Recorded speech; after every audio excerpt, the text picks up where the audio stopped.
Hello बच्चों, let's read this question. This question says that two related population occupying geographically separate area are option 1 sympatric population, option 2 allopatric population, option 3 parapatric population and option 4 saltational population.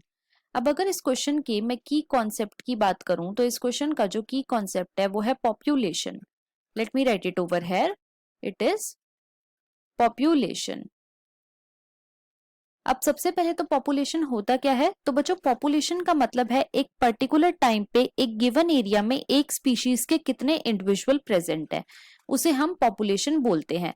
अब देखो question में हमें given है कि दो related population है लेकिन वो जियोग्राफिकली सेपरेट हैं. तो ऐसी पॉपुलेशन को बच्चों हम बोलते हैं एलोपैट्रिक पॉपुलेशन.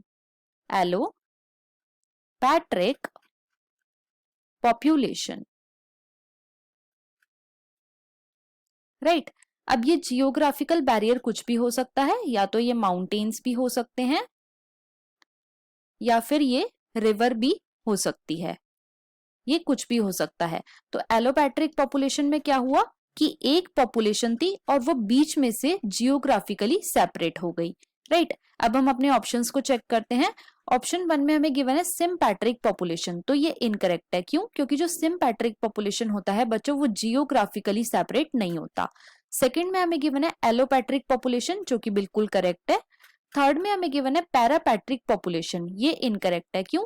क्योंकि जो पैरापैट्रिक पॉपुलेशन है बच्चों वो होती तो जियोग्राफिकली सेपरेट है, लेकिन इसमें क्या होता है कि जैसे कि सपोज कर लो ये कोई एक पॉपुलेशन थी जिसके अंदर 100 लोग प्रेजेंट थे, राइट. अब इन 100 लोगों में से सिर्फ 10 ही लोग सेपरेट होंगे, सिर्फ 10 ही लोग सेपरेट हुए, बाकी के जो 90 थे वो यहाँ पे ही रह गए.